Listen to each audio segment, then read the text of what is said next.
When you know that you are queer, but your favorite drink is beer, that's gayish. You can bottom without stopping, but you can't stand going shopping, that's gayish. Oh, gayish, you're probably gayish. Well, life's just too short for narrow stereotypes, so it's gayish. We're also gayish. It's Gayish with Mike and Kyle. Hello, everyone in the podcast universe. This is Gayish, the podcast that's gay because of Johnny Bravo. Ooh, okay, the podcast can be gay because of Johnny Bravo. Sure. I just don't want anybody to get the wrong idea and think that I'm gay because of Johnny Bravo. Oh, I'm definitely gay because of Johnny Bravo. Well, you and the podcast. Me and the podcast together. I don't want any part of that part. Why? What's wrong with Johnny Bravo? There's nothing wrong with Johnny Bravo. He just didn't make me gay. It's okay if he made you gay, and it's okay if he made the podcast gay. What made you gay? Probably the volleyball scene in Top Gun. I'm Mike Johnson. I'm Kyle Getz. And we're here to bridge the gap between sexuality and actuality. And today, hold on to your butts. We're going to talk about cigarettes. We're going to talk about cigarettes, your favorite thing to put in your mouth. Mm-hmm. But first, we do have a correction. Okay. That I would like to talk about. Yeah. Just briefly. Received this in multiple different formats and different channels. Thank you so much, everybody, for keeping me honest. In regard to our cruise episode, small correction. Cruise ship employees are basically forbidden to sleep with passengers. That's a fireable offense for most cruise lines. That was Jacob in Cleveland, just one of the many who wrote in. And yeah, that's true. I fucked that up. They're not supposed to sleep with passengers. It's okay for them to sleep with each other, but not with passengers. Okay. Also, to be fair, I will continue to sleep with listeners. that is not a rule that we have established. Also, they do check your bags. I was saying that they didn't, and a lot of people said that yes, in fact, they do check your bags. Yeah, so like, girl, do not take anything with you on that boat because they won't find it. Don't pack your Coke or your, I don't know what else, or your alligators. Whatever else is forbidden to bring on the boat. Wait, is that a name for a drug, or is you just? Nope, that's the animal. Don't bring the animal on board. It's probably forbidden. Great. Nailed it. Yeah. If you want to come on our cruise and not bring any substances, that's February 7th through February 14th, 2027.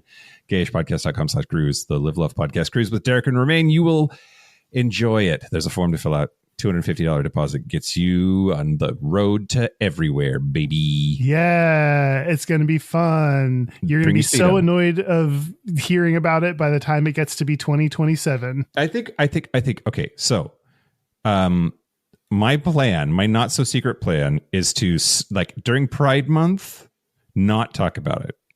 Okay, because we're gonna be busy. I'm going to be traveling. Just like, we'll shut up, and then, but we'll do it. We'll still say something once a month. Okay. That's a reasonable amount to say. Until right before it. And I don't know. We should ask Derek and Romaine when is the last for people to sign up. Whenever is the last for people to sign up, we should do another big push. Yeah, for sure. That sounds good. Speaking of big pushes, here's the news. Shut your mouth hole. It's time for your ear holes. News. I'm extra full of caca today, Kyle.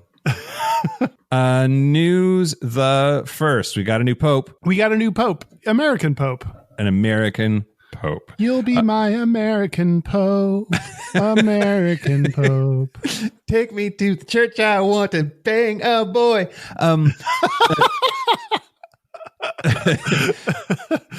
So, yeah, American Robert Prevost has been chosen as the next pope, becoming the first American pope in history. He's taken the popey name of Leo the 14th. Now, and everyone, I saw this posted online, and everyone accepted his new name, and no one asked any questions. Right? Exactly. His chosen name, we're fine with. We're totally fine. Yeah, we'll start to call him that. Apparently, we're also okay with immigrants as long as they're white and from South Africa. We're not talking about that in the news, though. He's also sort of from America. Like, he was from Chicago, but then like has spent like a lot of time not really being an American. He's more of a man of the world, Kyle. And of course, everybody is immediately freaking out and wondering what are his opinions about gay people, because Pope Francis was, less than fucking terrible. Like, he was no Pope Benedict. You know what I mean? Yeah. And I feel like he would always like backtrack on things. He would say something and then be like, no, it's like, he would say something supportive and then be like, no, but I didn't totally mean it supportive. Like, I feel like he always had to clarify whatever he said, good or bad. And it made it so he was like kind of wishy-washy. Well, and I think that some of that is because sometimes the Pope speaks for God and sometimes the Pope speaks as a fan of the Chicago White Sox. You know what I mean? Like, like, you can't take everything that he says in every context as being like officially what the church thinks. So like, the church officially fucking hates faggots. And but like, you can just kind of read between the lines sometimes that he was, less shitty about it. And so now, new Pope, everybody's like, what's this one going to do? Apparently in 2012 at a meeting of bishops, he said, quote, Western news media and popular culture fostered sympathy for beliefs and practices that are at odds with the gospel. This is from a New York Times report. Apparently, the Pope, the now Pope, mentioned that the homosexual lifestyle and alternative families comprised of same-sex partners and their adopted children are part of society being against the Bible. Now, there is this group of gay Catholics, and it's called New Ways Ministry. The executive director said, look, it was disappointing to hear that the Pope said that in 2012, but it was 13 years ago, and lots of things have changed in 13 years. It's like, let's give the possibility that his feelings have changed on that subject. But also, Dignity USA, another LGBTQ plus Catholic group, said, quote, we note that this 2012 statement was made during the papacy of Benedict XVI, when doctrinal adherence appeared to be expected. The point was, no matter what, under Benedict, because he was such a German Nazi fuckface about gay shit, you had to toe the line or get in trouble. Which, that's kind of a just following orders, but maybe not really his opinion. Maybe his opinion has evolved since then. We basically what they're saying is he might suck. He could suck, but like, let's give him a chance to suck before we say he sucks. Okay. If the only thing that we have is something he said in 2012. Okay. I think that's fair. I think that's fair to let him open his mouth today and see what he says. Well, and I also think, Kyle, that I'm so happy with how much MAGA hates his guts. Oh, they do? Oh, they hate his guts. Why? Because he has directly called out J.D. Vance as being incorrect on a number of issues, but primarily immigration.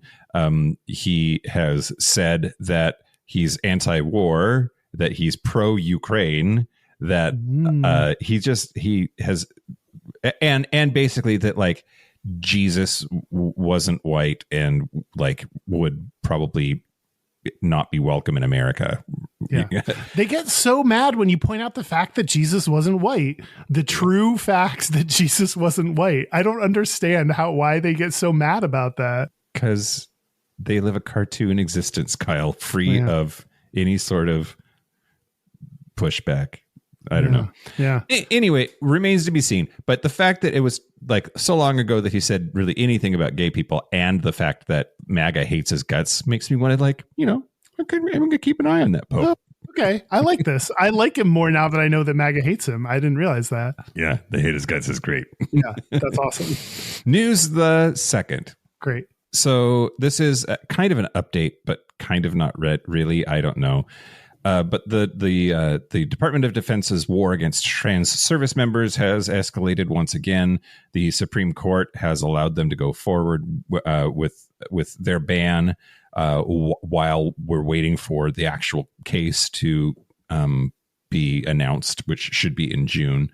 But it's not a good sign. But basically, the Pentagon has halted all gender-affirming care for trans service members. Mm-hmm. And the DoD is also moving forward with a complete rollback of care for troops diagnosed with gender dysphoria, whether they've transitioned or not, and also have said you need to resign by June 6th or we're going to kick you out. So happy Pride, trans people. It's just so sad. Yeah. And again, like in all areas where trans people are the focus, like this is a non-issue. Like they're a tiny fraction of the budget, a tiny fraction of the percentage of people in the military. Like this is not an issue. And some of them have served with distinguished careers in the military. Yeah. And they have had no issues with their performance whatsoever. And just now, merely because they're trans, that's disqualifying, is a sad, sad commentary on the fucked upness of this fucking country. Yeah, agreed.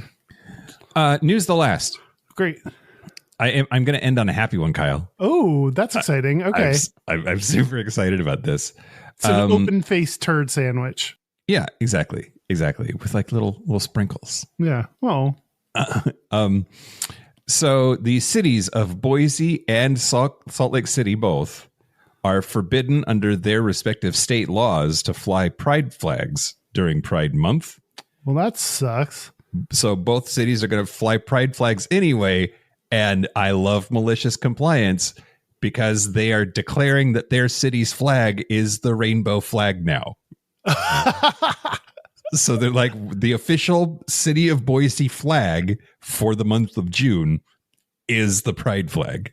Love it. So the statute specifically says that cities can fly their official flags. Mm-hmm. So they are just going to do that. It's not a pride flag. It's just Boise's flag. Why are you mad? We changed it to rainbow.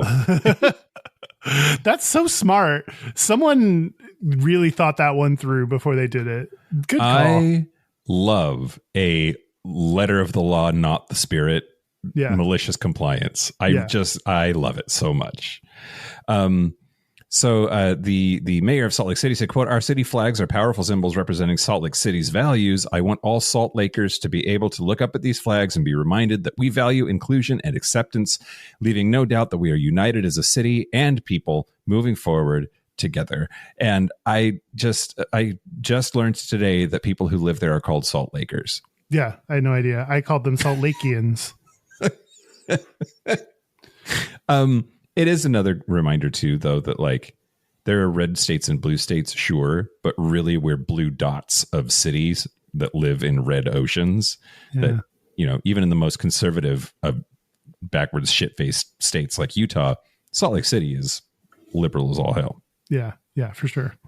Well, way to go, Boise and Salt Lake City. Good call. I love it. Anyway, that's the news. That's the news. Speaking of things I love, I want to thank our new Patreon members. Thank you to Alejandro Morales and Alejandro.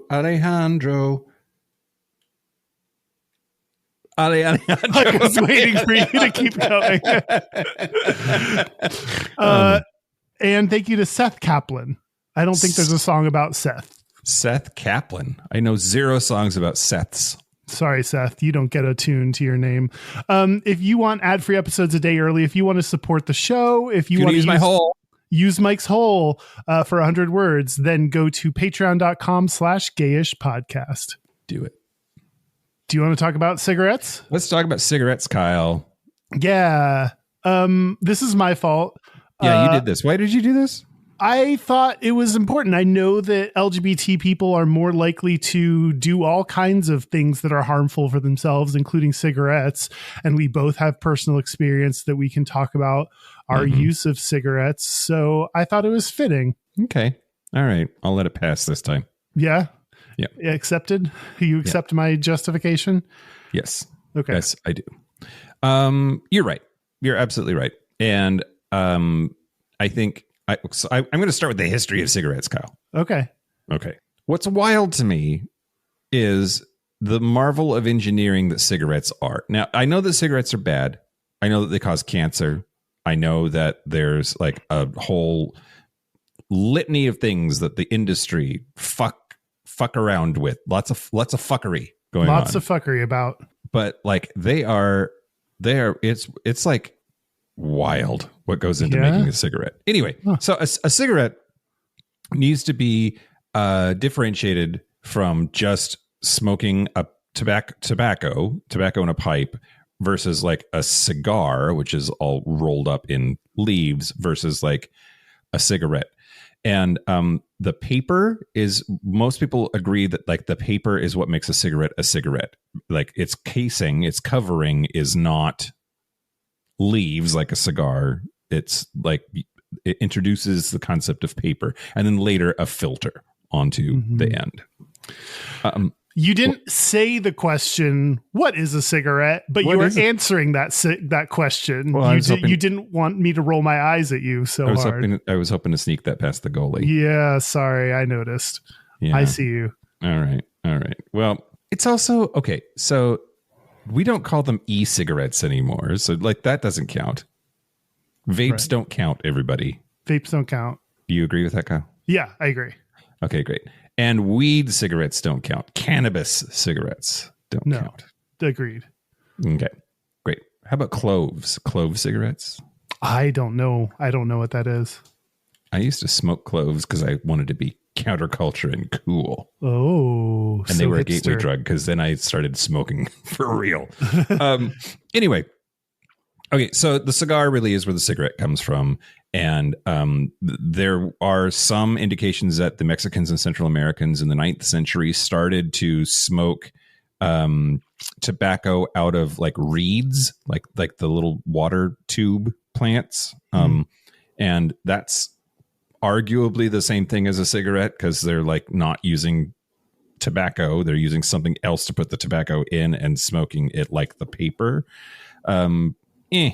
I don't know if I buy that.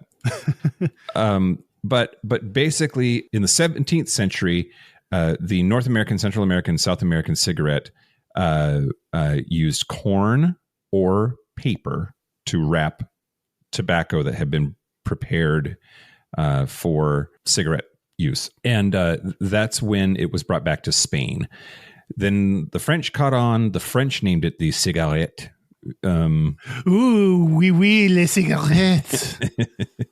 But they are the one. I mean, it sounds French, it looks French, and it is French. Kyle. It seems very French. I imagine French people and European people overall smoking cigarettes more. I don't have gayta on Europeans smoking of cigarettes, but I imagine it's more. Just a dude wearing a beret smoking a cigarette looking bored. I'm going to expect a French accent. Yeah, totally.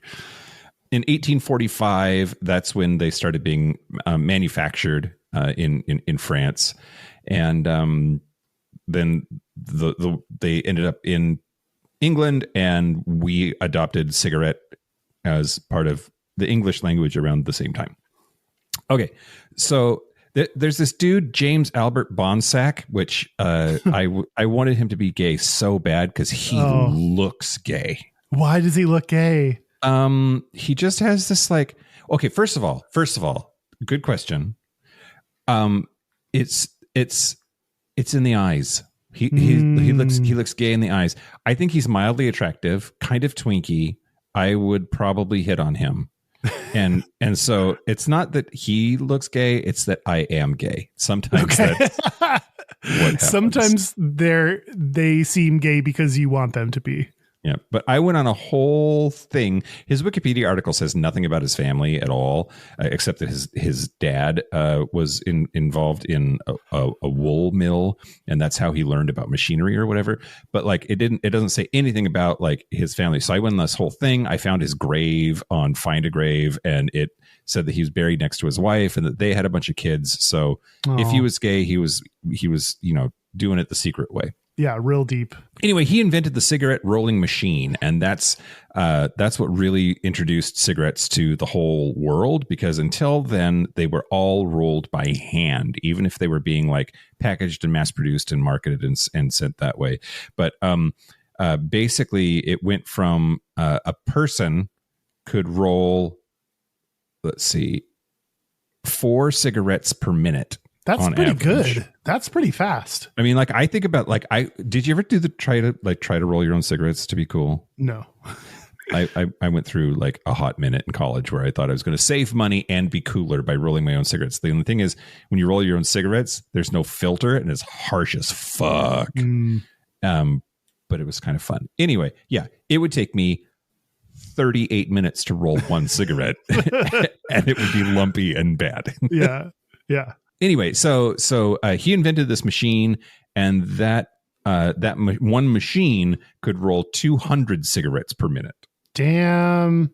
And so it's really all his fault.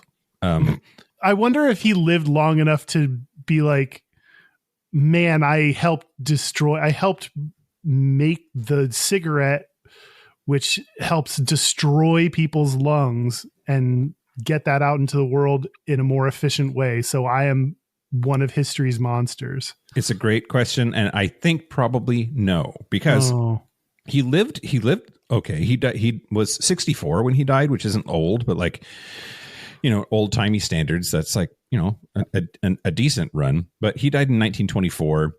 So just before the Depression, the Roaring 20s, everybody was smoking up a storm. And I'm sure that he got some like satisfaction out of seeing how many people were smoking, his invention or whatever. Yeah. But the problem is, both at the beginning and all the way through like the 70s, we were lauding the health benefits of smoking.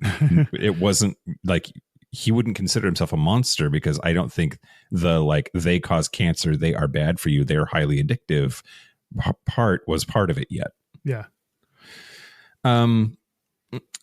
So it's because of this dude that they could be mass produced cheaply, and then that's when we see all kinds of like advertising start to pop up. Also, soldiers love to smoke, and they became entwined with like military culture. Like, how many dude like World War I or World War II dude with a green helmet on smoking a cigarette that just belongs, right? Because that was real. I wonder if that's what contributed to making it seem so cool. Maybe. Because people in the military are cool. Well, and there's a lot of smoking in movies. There's a lot of cool characters that smoke in movies that make it part of the like zeitgeist or whatever. Like you think of James Dean, and he was a smoker. There were other signs of oral fixation with him too. Like there's this whole thing that I heard about, like he kind of nibbles on the corner of his leather jacket. And there's this person that was saying that was because his mother didn't breastfeed him long enough. And that's weird. But like, he's a super cool, iconic person, and smoking is part of his thing. Yeah. Then there's the development of like later on the Marlboro Man, and this idea that like it's part of rugged masculinity to smoke, especially certain brands of cigarettes. I don't think you're old enough to remember TV commercials for cigarettes, but we stopped showing cigarette commercials on TV in 1970. Wow. Well, I'm not old enough to remember TV commercials then either, although I have definitely seen some. Anyway, they got kicked off of TV, and thank goodness. And all of that is because the health effects started to become very clear that it was bad, and that tobacco companies were lying to us and manipulating us with advertising. And like, I firmly believe though that like, if it were to be, if it happened again today, none of that would happen. People would just deny the facts and say, no, it's not real, and give the cigarette companies a tax break. Yeah. Oh, that's so sad that feels true. Like, I feel like we used to take a stand about shit and like change it and make things better. And like, I have such low expectations that would ever happen in real life today. Like that we could like band together as a nation and be like, hey, cigarettes are bad. Let's ban them from running TV ads. Yeah. I can't see us coming together on anything these days. Yep. Not at all. Not at all. Anyway, Kyle, that's like the history of cigarettes in a nutshell. I'm going to talk a little more about specifically the queer angle and people of color angle, but for now, I'll leave it at that. Let's make it gayer. You got some gayta, you said. Yeah, well, it's interesting that you talked about the like rugged masculinity and like the that feels very straight kind of straight dude, like James Dean, like straight dude, military, straight guy. So like, are cigarettes straight? Well, let's look at the data. Let's look, Kyle. I'm going to use the same thing I used when I talked about drug use. This is the Sexual Orientation and Estimates of Adult Substance Use and Mental Health. Results from the 2015 National Survey on Drug Use and Health by the Substance Abuse and Mental Health Services Administration. This study bills itself as the first nationally representative, federally collected comprehensive information on the substance use and mental health of adults by sexual orientation. So remember, just keep in mind, this data is from 2015. That's the best I have, at least. So first, when they ask people about their cigarette use in the National Survey on Drug Use and Health is defined as smoking part or all of a cigarette. So you don't have to have smoked the whole thing for it to count as smoking a cigarette. Okay, that makes sense. We're looking at people ages 18 up, and this is only LGBT people. Okay. Like a lot of studies. But do they label that person a smoker? They talk about the past month. They talk about daily smokers and people that smoke a pack or more in a day. That's how they break them down. Okay. I'm back on board. Because I was like, okay, if they're going to define it, well, nobody does this. They're horribly addictive. But like, if somebody just like has their half of a cigarette every day, they're not a smoker, I don't think. But if you have half a cigarette every day, I would say, yes, you're a smoker. Okay. That's weird, right? That'd be a weird thing to do. I don't think anybody does. Like, nobody does that, though. I don't think so either. Like, you either are the like 2 puffs once a month at the bar with your girlfriends, or you're a full-on smoker. Yeah, for sure. Okay, go ahead. Let's see. The results for the cigarette use in the past month for straight people, it's 20.6% have smoked in the past month. For sexual minorities, so for LGBT people, that is 32.2%. Oh, that's more. That is more. So it's like about a fifth versus about a third. Mm-hmm. Mm-hmm. And that's all queer people, or does it break it down more?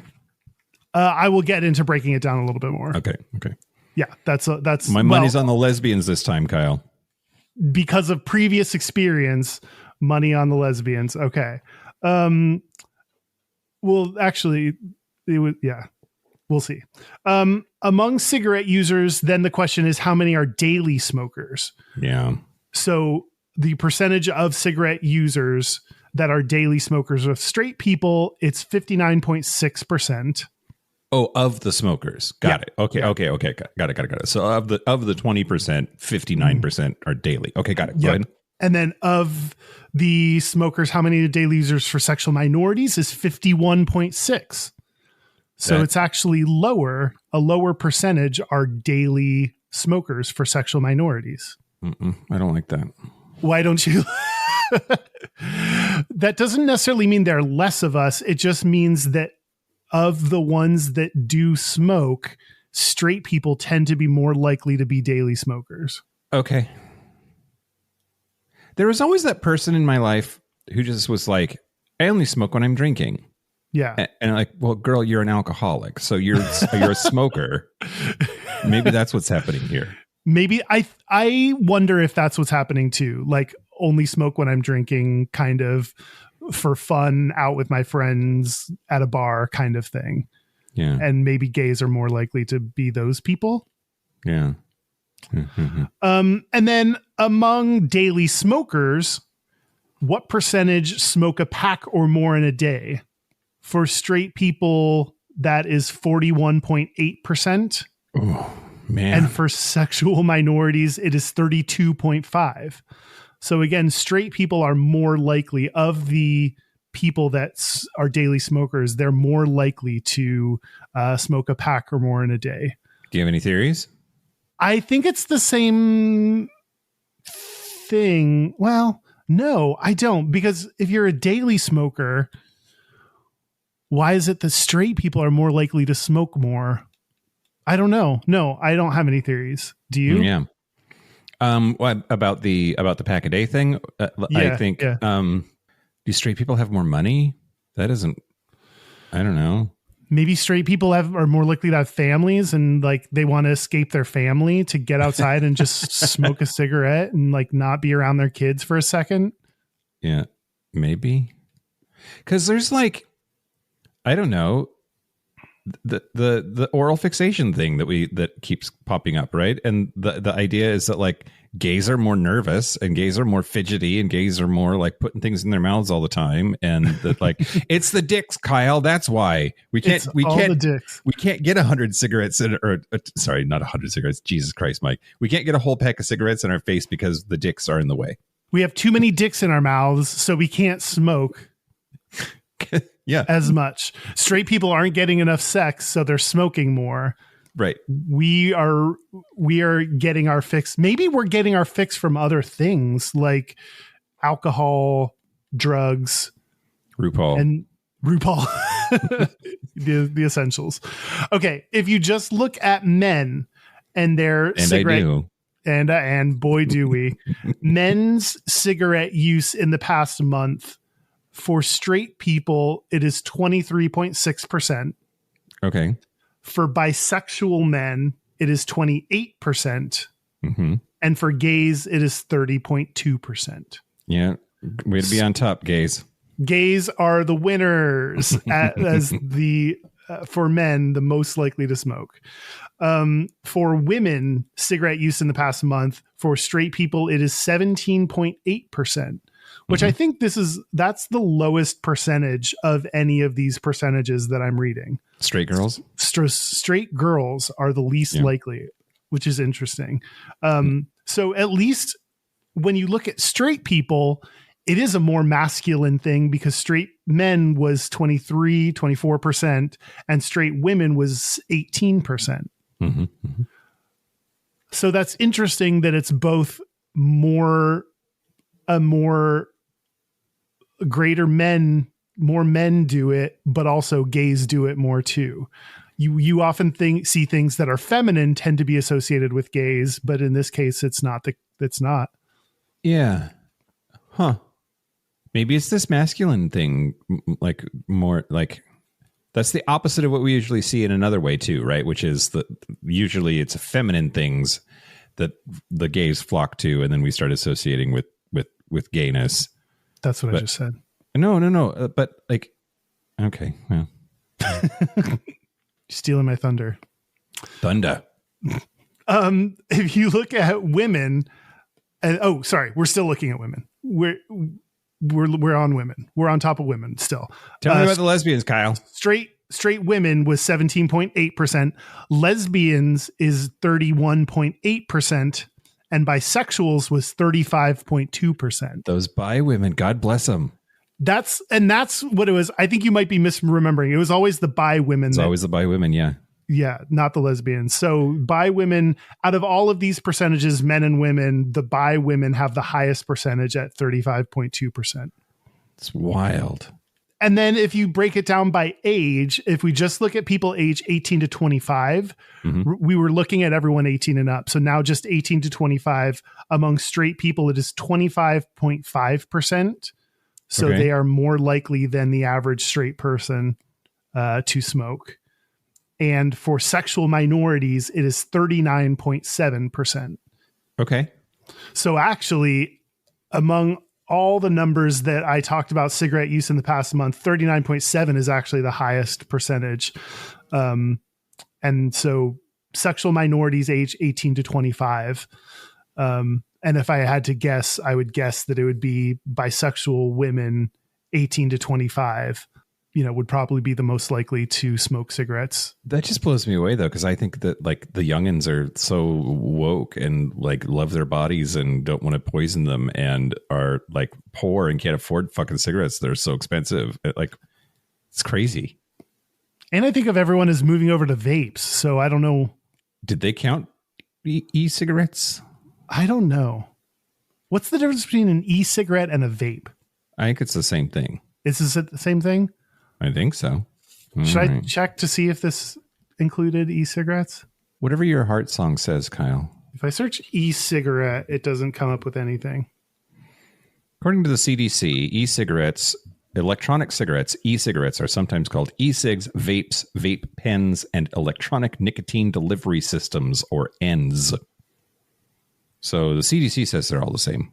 It's good enough for the CDC. It's probably something we should start questioning because of who's running it now. This is how out of touch I am. I don't know the difference between an e-cigarette and a vape. It doesn't say anything about whether they included e-cigarettes or vapes in this data. They just talk about cigarettes. So I'm going to assume this is just cigarette smoking. Yeah, but you're right. It does seem that like the vaping thing is a young person thing. Yeah. That's the, I did. So because trans people weren't included in this study, I wanted to include some trans people data. So I pulled some data from a study called Transgender Use of Cigarettes, Cigars, and E-Cigarettes in a National Study published in the American Journal of Preventive Medicine. And their estimates say approximately 1 in 5 LGBT people smoke cigarettes versus 1 in 6 straight people. And for trans people, the number is reported to be as high as 1 in 3. Wow, trans people. Okay. So maybe trans people, I wonder how they compare to bi people in this study. I didn't get that to that level of breaking it down, but trans people seem to have high levels of smoking cigarettes, which we'll talk a little bit more about why LGBT people are more likely to smoke cigarettes, but it kind of makes sense given the trauma and discrimination that you go through as part of the reason for people smoking cigarettes. Yeah, for sure. At least that's been our theory about the bi ladies in the past. Yeah. Well, one reason might be marketing, Kyle. We've already talked about the like Marlboro Man and the hypermasculine stuff, but so okay, here's the thing. What's the thing? I want to talk to you about Project SCUM. Yeah. And the director of the Washington, D.C. based Mount Mautner Project for Lesbians with Cancer called Project SCUM, quote, "This is a hate crime, plain and simple." Ooh. And so basically the court ordered R.J. Reynolds, who's one of the big tobacco companies, to hand over documents during a trial with the state of California. And R.J. Reynolds owned Camel and Winston cigarettes. And so basically the state was suing them over their marketing practices and using it as evidence for anti-tobacco litigation or legislation. And in all of those documents that they handed over was this stuff about Project SCUM. And Project SCUM was a whole plan to market cigarettes to members of, quote, alternative lifestyles in San Francisco, California. I hate when we're called alternative. Like, I didn't do anything to be alternative. I was just born gay. I'm not trying to be some kind of weirdo or out there or anything. I'm just happen to be gay. Yep. True that. It's not a lifestyle. It's not a lifestyle. Yeah. So, okay. In particular, they said that they wanted to market to the large number of gay people in the Castro, homeless people in the Tenderloin, and people of color citywide. And the SCUM, it turns out, was not merely how they felt about those people, but it was also an acronym that officially stood for Subculture Urban Marketing. Sure. So sure it does. We're not a lifestyle, but are we a subculture, Kyle? I guess. I don't know. I also don't like being counted as a subculture because it sounds like we're intentionally going counterculture or doing something to try to like go against the norm, which I'm not trying to do any of that. Yep. I agree. There is nice. There is an implication that like there's some choice involved in like you choose to be a comic book nerd or a beatnik Yeah. Or what were those insufferable people called for a while? Republicans.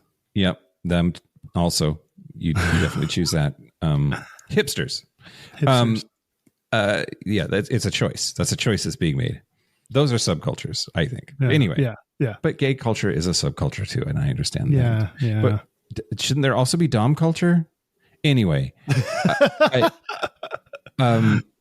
San Francisco Supervisor Chris Daly, who represented the Tenderloin District, said, quote, "It's racist, it's classist, it's oppressive, and it's really disheartening to hear, but I can't say that I'm surprised. Low-income communities and people of color have always been derided and taken advantage of. Obviously, the tobacco companies feel like they can make money off other people's misery." It's funny too because they officially changed the name. There was some fear that the name Project SCUM was going to get out, and it did. Yeah, which it did. But there was one copy of it where a executive had crossed out SCUM and written sourdough, so it was known as Project Sourdough after that. Which I don't know if that's better. What? I mean, we all got into. It's funny because people got into sourdough during the pandemic and I got into cigarettes. So it ties together. Yeah. Okay. All right. I'm with you.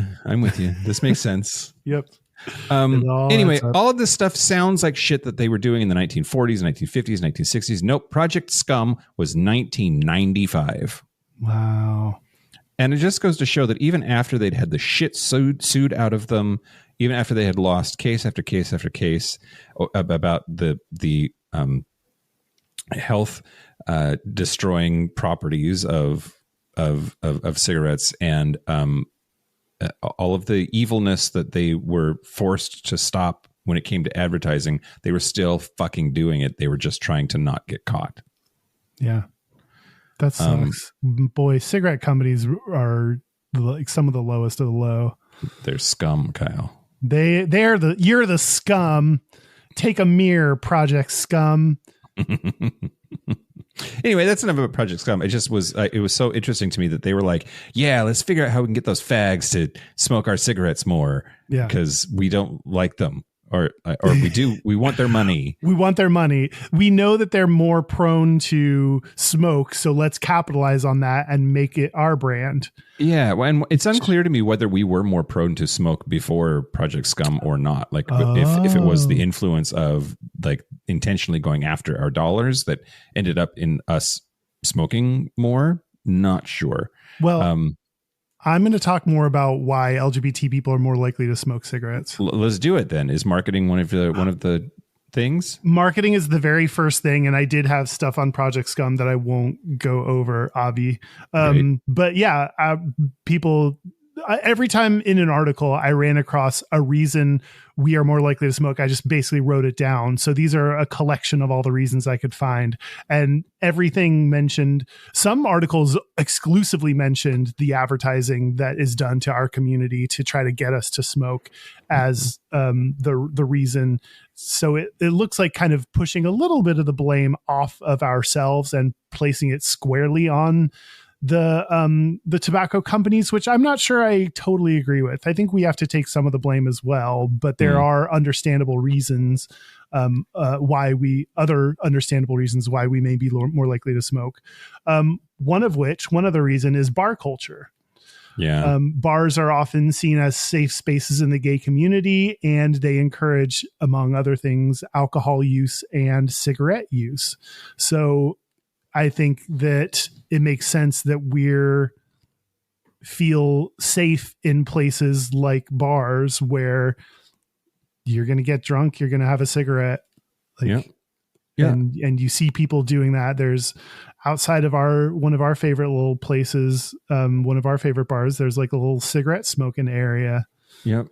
Where you can go outside and stand, and like that's seems to be like a little like a time for people to like bond and actually talk to someone they don't know. Yeah. Well, and how much of that is a holdover from when you could smoke inside, right? Like, can you still smoke in bars in Texas? I don't think so. But I like we think of smoking indoors as a thing that's like old timey, and it's not old timey. I'm not that old, and I smoked cigarettes legally in a bar. Like I remember when that was legal, and it's I remember when you went to restaurants and you had to say smoking or non. Yeah. Yep. Exactly right. And also, like when my dad and I were in Oklahoma, I snuck out and went to a gay bar one night, and like they were smoking inside there. I think it's legal there. Oh, maybe it is legal in Texas. I don't know. Just because I haven't been out in Texas in so long. Yeah. Except for when we went out in Dallas, which I didn't see anyone smoking when we were out in Dallas. Did you? Mm-mm. You'd think you would. Yeah. Yeah, if it was legal. Another reason is stigma. LGBT people face higher levels of stress than the general population because of discrimination, social stigma, and the pressures of coming out. And all of those increased pressures, those increased levels of stress cause us to look for outlets to kind of relay that stress and assuage that stress. And cigarettes are one of the ways that we turn to, including, alcohol, drugs. This falls in the same category as all the other kind of substances that we turn to in order to try to make difficult lives a little bit more tolerable. Yeah. LGBT people have a higher prevalence of anxiety disorders and mood disorders. And that is tied to probably the stigma that we face. So I think those are related. But, if you're more likely to be depressed, then you may be more likely to do things like drink or smoke to try to get yourself to feeling a little bit better. Yeah. And lastly, one of the big ones is barriers to quitting, is another reason we may smoke more. So a few of the barriers to quitting smoking may include healthcare barriers, such as within healthcare, increased discrimination, reduced access to treatment, barriers to access healthcare services may prevent us from quitting. Okay. It also said that smoking cessation interventions often don't reflect the experience of LGBT people. So we don't have like kind of courses or interventions that are catered towards us and our experiences. Whereas if you're in the part of the general population, you just kind of fit in with whatever lessons they're teaching. They don't have to, you get the benefit of being the target audience of those interventions.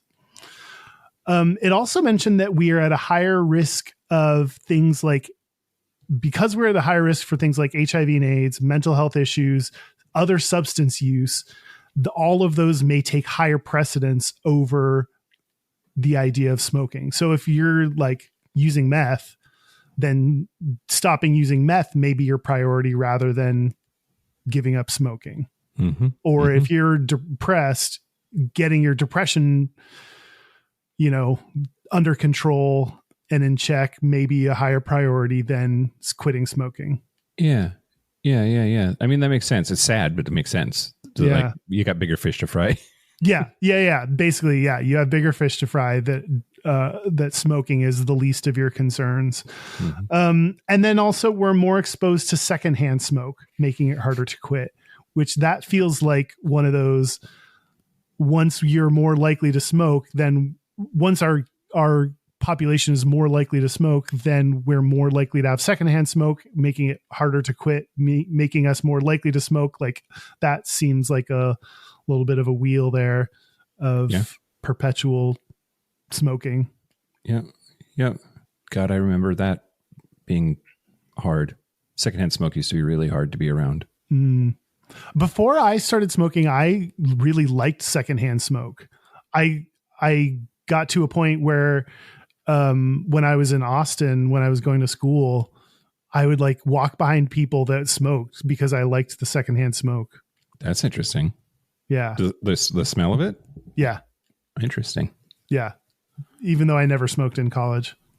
Huh. Yeah. I don't know. Do you think I missed anything? Any other reasons LGBT people are more likely to smoke? Queer as folk.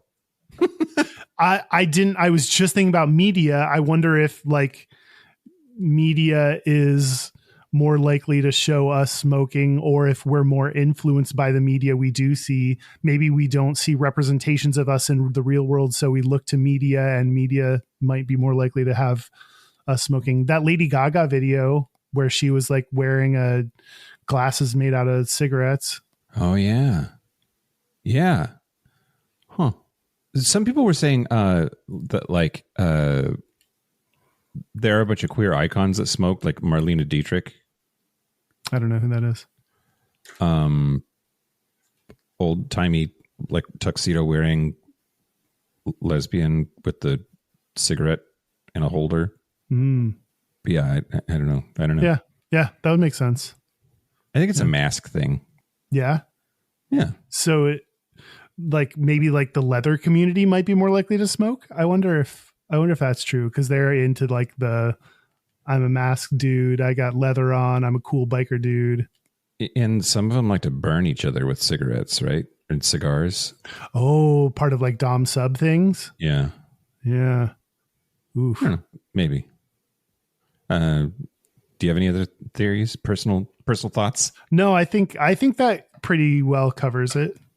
Okay. Well, Kyle, I have a segment called "Is Menthol Gay?" Okay.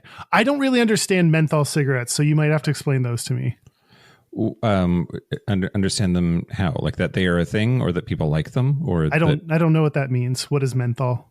Oh, okay, great. Yeah. So menthol is a cigarette that has flavoring in it, that has menthol in it, like mentholatum, that like chest rub stuff, the Vicks Vapo Rub. It has menthol in it. It's kind of minty, herbal kind of a vibe. But menthol cigarettes have menthol in them, and that makes the smoke change flavor. It tastes different, and it also has like this like cooling effect on your lungs, so that it doesn't feel as harsh. One place. Oh, it's Wikipedia. Great. Wikipedia says that menthol also decreases irritant sensations from nicotine by desensitizing receptors, making smoking feel less harsh. Oh, I was just saying that. It makes it feel less harsh. Now, there are studies. So despite the fact that menthol has been advertised as like a healthier or more medicinal or medicated almost way of smoking that makes it seem safer and more comfortable. Despite all of that, they are definitely just as bad for you, definitely just as hard to quit as regular cigarettes. And some studies have even suggested that they are more addictive than regular cigarettes. Ooh, is that because they taste so good? Maybe it's flavor. It might be because they're easier to smoke, and they're easier to smoke deeply. Like you can really inhale that stuff. Anyway, they were invented in the 1920s, but they didn't really get popular until Kool. Do you know Kool brand cigarettes? No. KOOL. I've seen them before. I've smoked a pack of Kools before. But almost every brand of cigarette now has like a menthol version. It's super duper popular in the Philippines, which is crazy. Like 60% of people, or 60% of cigarettes that have menthol. Oh my God. In the Philippines, 60% of cigarette sales are menthol brands. As opposed to like in the United States, it's only like 30% of the market. But here's where I feel like the menthol would be like less cool. I feel like to get a flavored one is more girly and more feminine. Yeah, I think so. Yes. So to jump ahead, basically, menthol is targeted to the queer community and the African American community by marketing, and has been really very effective at that. So so much so that, let's see, 80% of African American smokers smoke menthols. Wow. And it's been the subject of a bunch of lawsuits, but also gay people, also queer people. So menthol cigarettes are used disproportionately by adolescents, women, and LGBT folks. There it is. People identifying as queer are twice as likely to use menthol cigarettes, according to the CDC. And then intersectionality creates a whole thing for menthol cigarettes. Most female queer smokers use menthols. 80% of African American youth, queer youth, smoke, and 70% of queer youth smoke menthols, regardless of their skin color. And anyway, Project SCUM, when Project SCUM was happening, menthol cigarettes was a big part of their plan to get these communities to smoke, and arguably it worked. Yeah, that's so frustrating that it worked. That they were like, we're gonna, they evil laughed in the corner of a room and said we're gonna get them to do this thing, and then they did it and it worked, and we do it, and we're fucking up our own health because of them. Yep. That's really frustrating. Totally. Absolutely. Now, back to the thing that you said a little bit ago, though, the idea that like a flavored cigarette, a mentholated cigarette would be seen as more feminine. I don't know. It's interesting because like that doesn't jibe to me with the way that the African American community is using it, except that a lot of women of color smoke them. But that definitely fits the whole gay thing, right? The narrative that like once something becomes feminine, then it becomes gay, which we've seen over and over again, especially in our book, gayishpodcast.com/book. Nice. It's definitely a thing. And I remember really liking menthol cigarettes, but embarrassed and would kind of hide them when I bought them myself. But then like always really enjoy them, especially on like a cold day, because like it's all brisk and like minty and feels like you have Elsa inside you. Wait, why were you embarrassed to buy them? Because I knew that it was not mask, that it was like the direct cigarette opposite of like smoking Camel filterless, which was, I had a fraternity brother who smoked Camel straights, like no filter Camels. Wow. And this was like the complete opposite of that. So it just is, it just was super, super feminine, or at least I knew that it was. Yeah. Yeah. Have you not smoked menthols? No, I haven't. Really? Yeah. You might have to someday, Kyle, just to see, unless you're... Yeah, let's get me addicted to cigarettes again. Sure. Okay. So menthols are gay, apparently, and not white. Interesting. You said you have asked Google? Yeah. So what I did when I was looking this up, I saw some real weird Google questions in the people also ask section of Google. So I wanted to bring to you some Ask Google. One of the questions that the people also ask section asked is, what does smoking cigarettes say about a person? Oh, that they suck dick? Or in the case of a bisexual women's case, that they suck dick and they plow the fields. Yeah. Okay. So am I supposed to answer that question? Yeah. What do you think? I used to think you're chill, you're cool, we can hang. Yeah. I used to think, like you're edgy, and now I just think you're weak. Oh, wow. That's quite the judgment. Oh yeah, absolutely. I think that it's like you are out of control. Like if you're a smoker, especially a heavy smoker, you are out of control, and I judge that pretty harshly in myself as much as I do everyone else.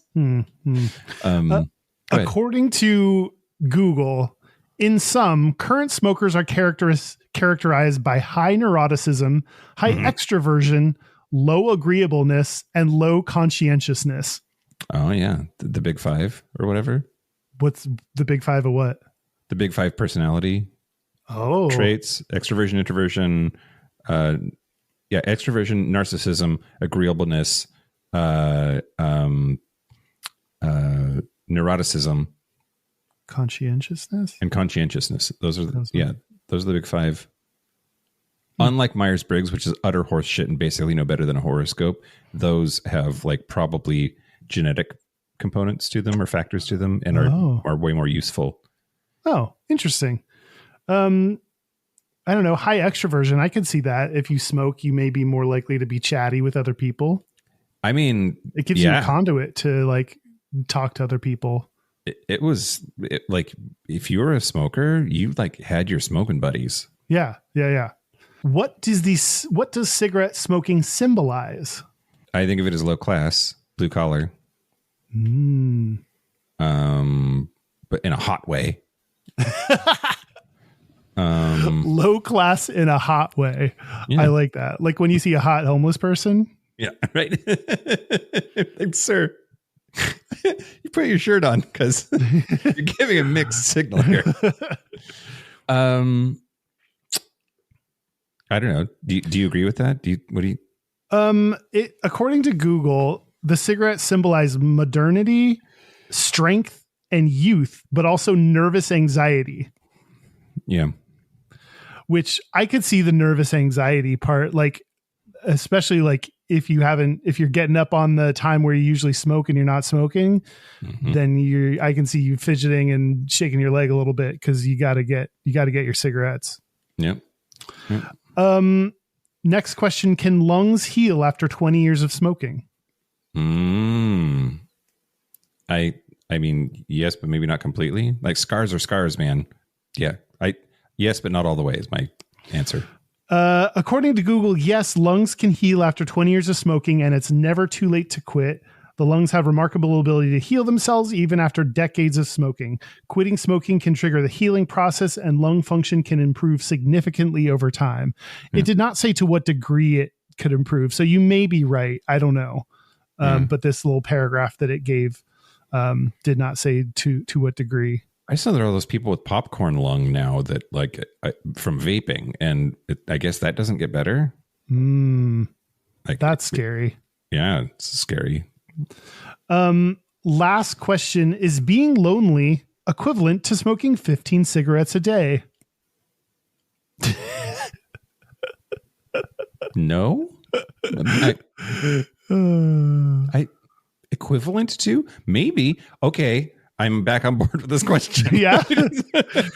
Like in terms of like health outcomes, right? Like we know that if you smoke cigarettes that like it takes so many years off of your life or whatever. Like I forget the bullshit like urban legend stuff is like every cigarette is a minute off of your lifespan or whatever.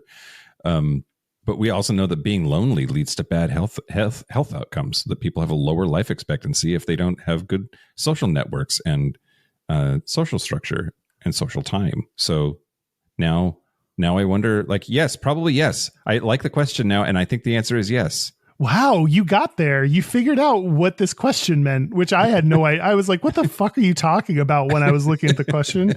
But yeah, lacking social connection can increase the risk for premature death as much as smoking up to 15 cigarettes a day. Wow. Wild. So if you're lonely, don't smoke because you're already going to die earlier. If you have a lot of friends, you can smoke. And then it'd be the same as being lonely. Yeah. Wow. Okay. That's my Ask Google segment. Okay. Well, I forgot to do this earlier, so I'm going to do it now, Kyle. I have my section on fags and butts. Oh, by the way, for Patreon, I'm going to do an Ask Reddit where we are going to answer some of the questions rather than rely on the answers from other people. Yeah, you are. Okay.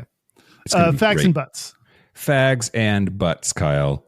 So we can do the quick version of this too. Let me open up my other notes. I was talking to ChatGPT today about stuff. It was a lot of fun. Oh.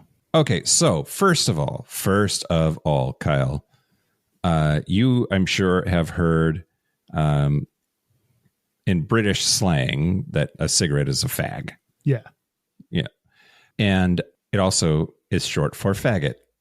It also is short for faggot. I do know that. A word I am fond of using. Which meaning do you think is older? I thought faggot meant a bundle of sticks originally. So maybe bundle of sticks burning, then came cigarettes because we're burning cigarettes. Maybe there had something with the burning in common. So I'm going to go with the cigarette use. You're correct. The use of fag to mean a cigarette in British slang came first. It was referred to cigarettes. The word fag to mean a cigarette comes from around 1888, likely as an abbreviation of fag end, which referred to the last remnant of something, like the end of a cigarette. It was before that, fag meant loose piece or remnant of cloth. And in the 14th century, or maybe according to some people, the 1610s, it had something to do with cloth, or like loose pieces of cloth. And it's related to the word flag. Oh, flag dropped the L. Yeah. So now looking through the etymology of this stuff, looking at like where, like when the word fag meaning cigarette appeared in print, some of these are hilarious. In 1888, there's a quote that said, "They burn their throats with the abominable fag, with its acrid paper and vile tobacco." That's the earliest it's been seen in print. There's in 1893 in a magazine called Pick Me Up, there was a quote that, "Stimulants he calls booze and cigarettes a fag." But let's see. He gathered, this is 1908 from the Church Times. He gathered into a leather pouch the remains of his cigarettes and left the room. "What does he do with all those fags?" asked Conway. What do you do with all those fags? What do you do with all those fags? So many fags. James Joyce in Ulysses wrote the phrase "smoking a chewed fag butt." That sounds raunchy. A chewed fag butt? Yeah. You got this. That's got to be a flag on Sniffies, right? Yeah. And then there was the business of the fag cards. We all collected them, which I guess some brands of cigarettes had like collector cards in them that got called fag cards. But this one is my favorite, Kyle. In 1945, an author named L. Shelley had a Jive Talk dictionary, 1945, in which she defines fag hag as a girl who chain smokes. Oh, that's really funny. Yeah. Now the question is, does that fag hag come before or after fag hag meaning a fag hag? It's got to come before. I think that definition came before. Correct. Referring to fag hag as a girl who chain smokes is earlier than the meaning that we use it for now, which popped up in the 1960s, and nobody calls a chain smoking woman a fag hag anymore, but I might start. I love that. I want to start that as well. Okay. And then butt. So the end of a cigarette is a cigarette butt. Which came first, meaning your buttocks or meaning the end of a cigarette? I think buttocks. Buttocks? Yeah. Yeah, that's correct. The use of butt to mean buttocks came first. I'm 100% so far. You're doing great, Kyle. You're crushing this. Thank you. This butt. This cigarette butt. I crushed them butts. Under your heel. The term dates back to the mid-15th century. Originally referred to the thick end of something like an animal part in cookery. And then over time, it evolved into slang for the human posterior. But then the use of butt to mean the end of a cigarette was first recorded in 1847. Wow. And then the last thing is, if you say to somebody, what's the verb for "I would like to have a cigarette"? Cigarette me. Okay. I don't know. Fag me? Can I bum a smoke? Oh, yeah. Yeah. So then I was looking into that, which came first, use of bum to mean borrow or request, bum to mean a person experiencing homelessness, or bum to mean your butt. What do you think? What order did those come in? Homeless person. The meaning of bum as a homeless person or vagrant appeared in 1864. Okay. Likely comes from the German word bummler, meaning loafer or idler. Was that first? No. Oh, fuck. That was in the middle. Oh, man. I was doing so good. What's your second guess for first? Borrow. That is 1863. Oh. Likely as a back formation from bum in the sense of a vagrant or beggar. So the idea of bumming a cigarette came after the term for a homeless person. The earliest is bum to mean buttocks. It comes from the 14th Should have stuck with a butt. I don't know why I didn't stick with the butt. You always should stick with the butt. Yeah. Mm-hmm. Anyway, I just thought I just love words, and I was really excited about like smoking words and fags and butts and bums and everything else. Yeah, there's lots of fun words when you use cigarettes that you get to use. Yeah. Okay, I have personal stuff written down here last. Okay, yeah. Talk to me about your smoking. Okay. I had my very first cigarette, I think, in 1996. It was either the summer before my freshman year of college or between my freshman and sophomore year of college. No, it was the summer before college. Yep, I remember now. Summer before college. Just driving around, it was like there was one pack of cigarettes for like 1 million people. We all had one, you know. And I didn't like it at the time. I was like, this is not for me. Yeehaw. Fast forward, though, my freshman year of college, my roommate and I wanted to be cool. So we went and got a package of Swisher Sweets. They're cigarillos. Do you know what they are? Mm-mm. They're like tiny cigars that have a little plastic tip on the end, and they are tobacco, but they're not meant to be inhaled, and they had a really like sweet like end of them.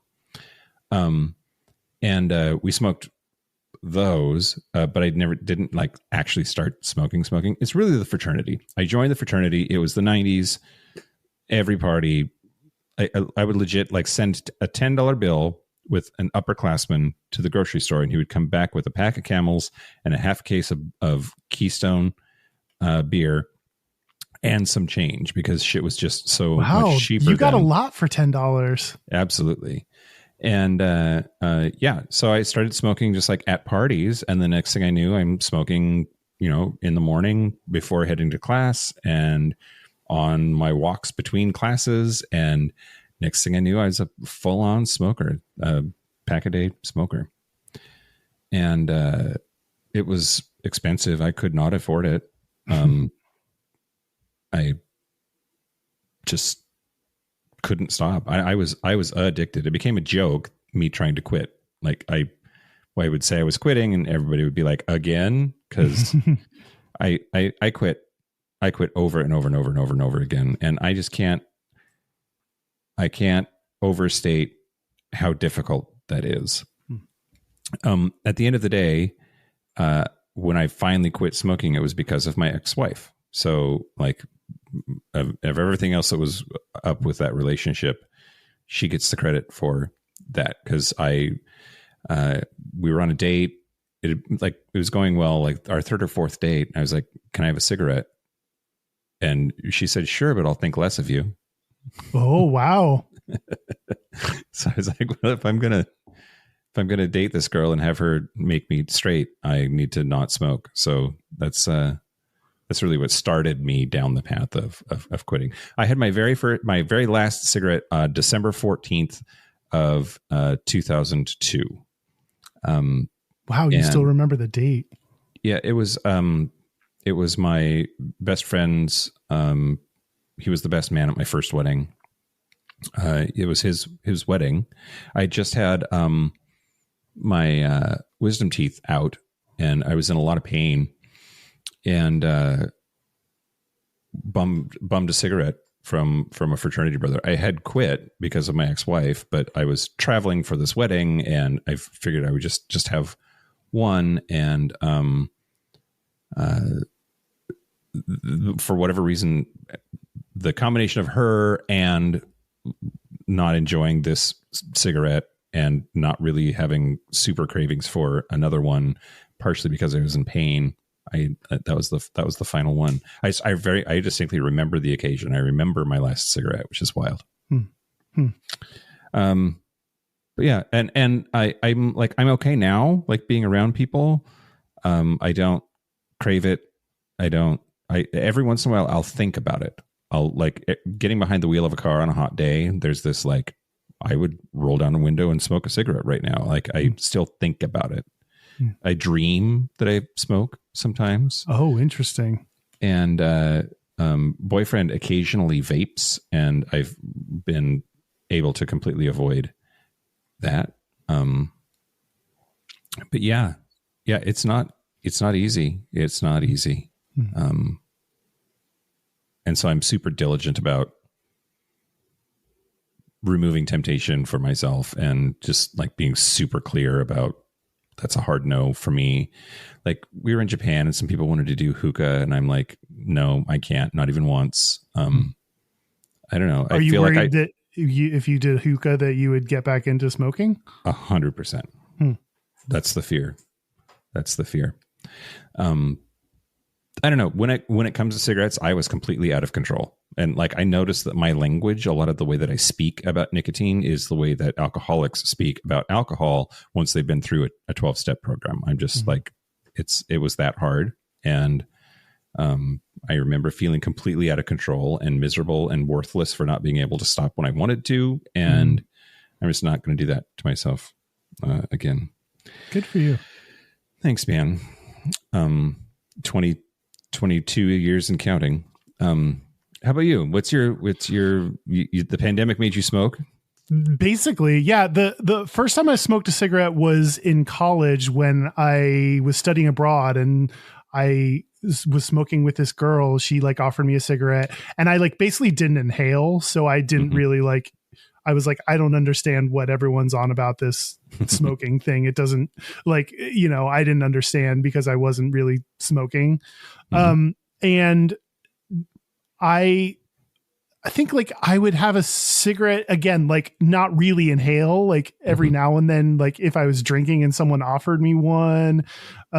So like it, rarely showed up, but showed up on occasion. And then during the pandemic, it was like the beginning of the pandemic, I was waiting in line at the gas station to buy some alcohol because I did that a whole lot during the pandemic. And someone ahead of me ordered some Camels from the gas station. And I was just like, spur of the moment was like, you know what? Me too. And I got some Camels. I just got which kind? Camel Lights, Camel Straights, Camel Reds. They weren't the Camel Reds. Like, I think that's a separate thing, but they were in a red box.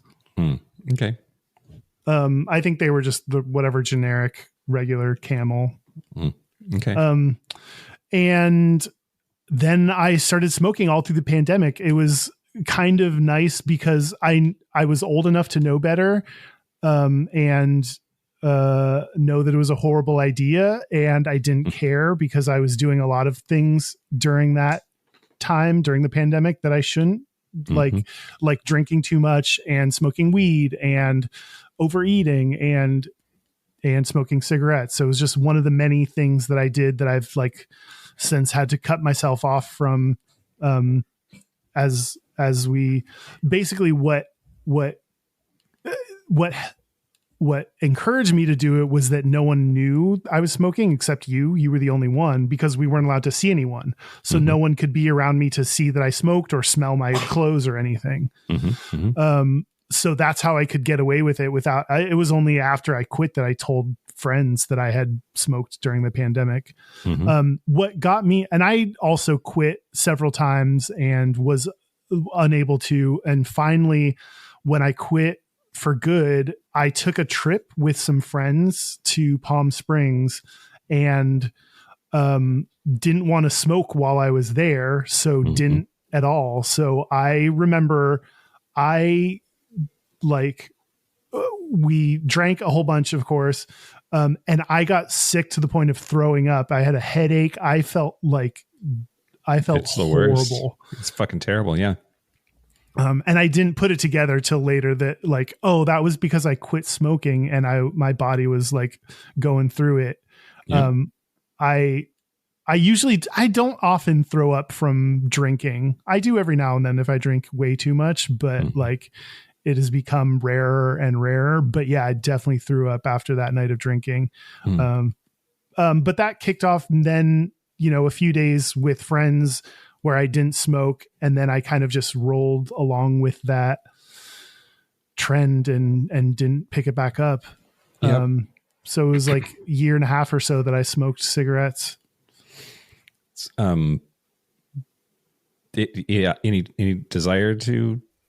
Yeah, and then I have since then, like I have bought a pack of cigarettes and smoked one and then given the rest away to someone on the street. I have like smoked people's vapes.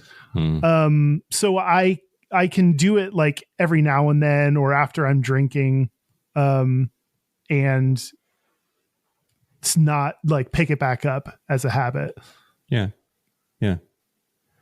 Interesting. It's wild. Yeah. It's what I remember, several times quitting, and it's like, there is the immediate acute thing. There's like a day or two or three that is like horrible physical withdrawal symptoms. Yeah. And then you get through that, and that part gets easier, but there's still this bizarre, intense, just like craving, just like, I just want a cigarette. And then I feel like there's a third phase of like no real intense cravings. Like I don't need to, but then the instant a person is like, do you want a cigarette? I was like, yeah, down. Yeah, I do. Like a social pressure or like a trigger of some kind. And that's the hardest phase because it lasts the longest. I had to be really, strict and rough with myself for a really long time. Before that, now if somebody offered me a cigarette, I would laugh at them, but good for you for getting through it. It's an interesting thing to embark on solo, I think. Yeah.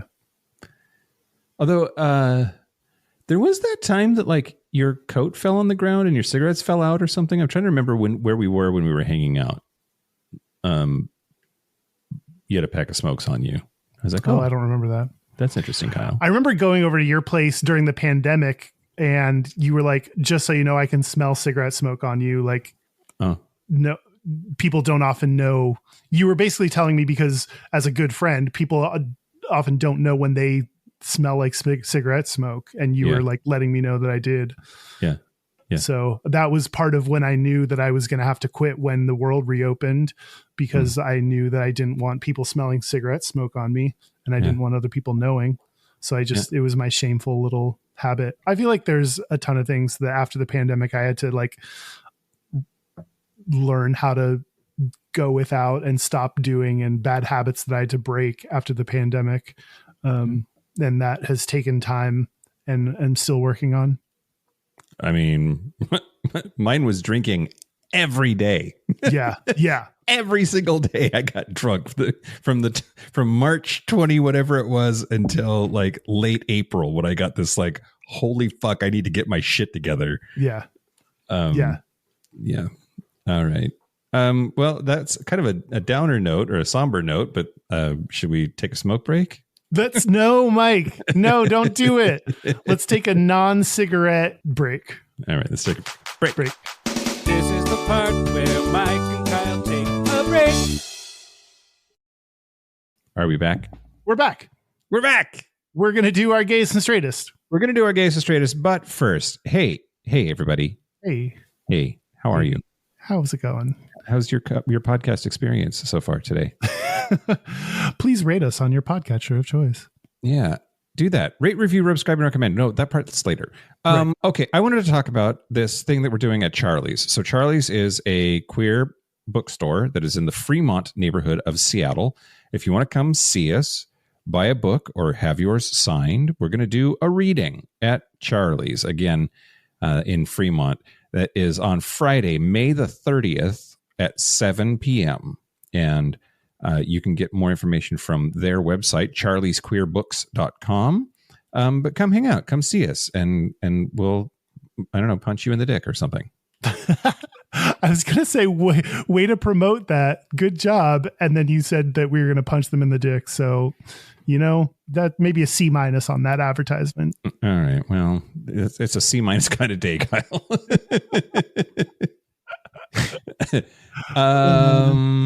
Also, yeah, local gay bar review. I have a whole bunch of them. I need to start.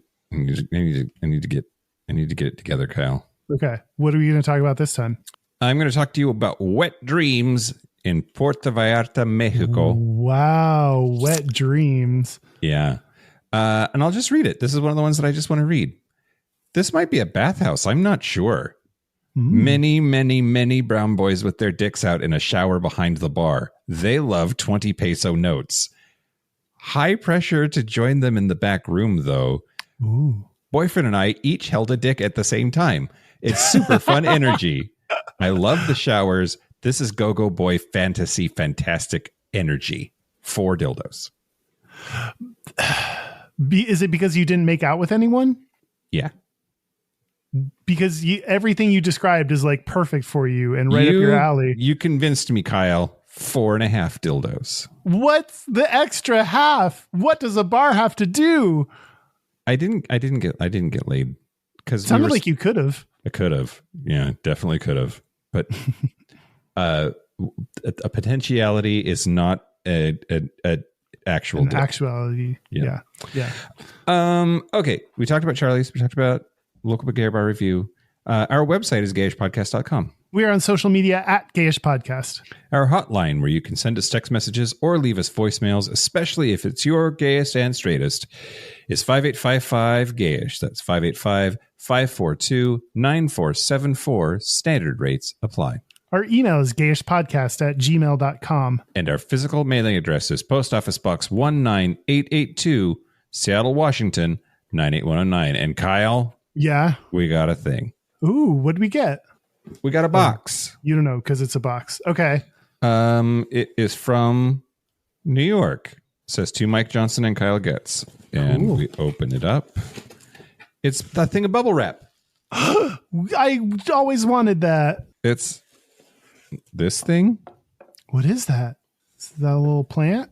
Dear Mike and Kyle, when I heard you talking about the Amorphophallus titanum on the recent landscaping episode, I knew immediately what I needed to do. For several years, I have been growing what I call the poor man's cousin of the corpse flower, which is Amorphophallus konjac, also known as the voodoo lily. Sorry, Mike, I know you like a giant phallus, but considering that the corpse flower is only accessible to conservatories and universities, you'll have to make do with this still mighty impressive, but somewhat smaller version. And yes, the flower does stink. Sorry about that. This tuber is about 5 years old, and it's probably 2 years away from sending up its first flower stalk. It needs to be at least the size of a large grapefruit to come into flower. Until then, it will only produce a leaf stalk, but even that looks a bit phallic before it unfurls. My tuber, which has now bloomed 3 years in a row, is about the size of a large cantaloupe, but has the potential to become as large as a basketball. The leaf stalk will die back in the fall, and the tuber remains dormant throughout the winter, but then wakes up on its own in the spring. The tuber can be planted in a large pot to be placed outside or planted in the yard/garden as long as it's dug up before freezing weather. I've included a printout that describes the plant in greater detail. Kyle, I remember that you don't have the green thumb that Mike has, so I'm only sending one tuber with him in mind. Should your thumb start turning green, I'd be happy to send a tuber for you. Love your show and congratulations on your book. Fondly, Murph. MRPH, Murph. Murph. P.S. If Derek wants one, I'll send him one too. P.S.S. It's got to be soon because they are starting to grow. Smiley face. Oh, that's really sweet. Yeah, no, don't send me one because I will absolutely kill it within seconds. And I will try to not kill it. Yeah. I think I'm going to put it in a pot. Oh, cute. Well, thank you, Murph. That's very sweet of you. Thanks, Murph. I never gotten a thing that's a flower in the mail before. Yeah, I think this is a first. Okay, Gayest or Straightest? Yeah, let's do it. Okay, let's do it. I'll go. Okay. My gayest is calling my mom for Mother's Day, which is also her birthday this year. Happy birthday, Kyle's mom. Happy birthday to my mom. She doesn't listen. Because being a mama's boy is part of a gay stereotype. Indeed. My straightest is my dad came to visit over this past weekend, and I just ate whatever I wanted. I ate candy, I ate food out. I just ate without any kind of like regret or remorse. And it was delicious. Yep. Excellent. Yeah. How about you? How about me? The straightest thing about me this week is, speaking of green thumb, I have a vegetable garden that I have grown to adore. And then something fucking ate everything out of my garden. And I'm so murderously angry. I was shopping for traps, and I was shopping for things that would poison them. And I was shopping for chicken wire because I was going to build a fortress around my vegetable garden. I am so mad. I'm like, I feel straight guy mad with my desire to hunt and kill whatever ate everything in my garden. That sucks. I'm sorry. Yeah, it's fine. It didn't get the onions. Oh, okay. Or the potatoes because they're not up yet. Or the carrots because they're not up yet either. Anyway. Okay. And then the gayest thing about me this week is this week, I know I feel like this is maybe should be disqualifying, but we went on a date. We went to the zoo. Boyfriend and I had a date day, and we went to the zoo and we checked out all the hot dads together. It was fun. Oh, that's cute. Yeah. Do we have a listener's gayest and straightest? We don't have a listener's gayest and straightest. We need more voicemails from you. So leave us a voicemail with your gayest and straightest. Leave us a voicemail with your gayest and straightest because I want to hear them. Yeah. I want to hear them. Yeah. I want to hair them. Harem. Ooh, I want to harem. Yeah. 555 gayish. 5855 gayish. Send them in. We want to hear them. Yeah. Now's your chance. Now's your opportunity, your golden opportunity. Well, thanks to all the smokers and former smokers out there. Thanks to everyone who hears this and decides they want to quit. If you were waiting for a sign, here's your sign. You should quit. Or thanks to everybody who wants to start. No, that's not it. That's not it. And thank you to our super gap bridgers. Thank you to Locomotive, Simon Srirachi, Kaylee Adams, Kit Oliver, Kobe Gordon, Squaggle, Pip, Andrew, Bugby, William Bryant, John Crowley, Yost Osel, Jonathan Montañez, Forrest Nail, Steve Douglas, Explosive Lasagna, Michael Covington, Thomas B, Dusty Sands, A.E. Coleman, Chris Cacciatorians, Jerome York, and Cian and Javi. Thank you for your support. Thank you for your money. That's it. This has been Gayish from the Chris Cacciatorian Studios. I'm Mike Johnson. I'm Kyle Getz. Until next week, be butch, be fabulous, be you. See ya. See you next week.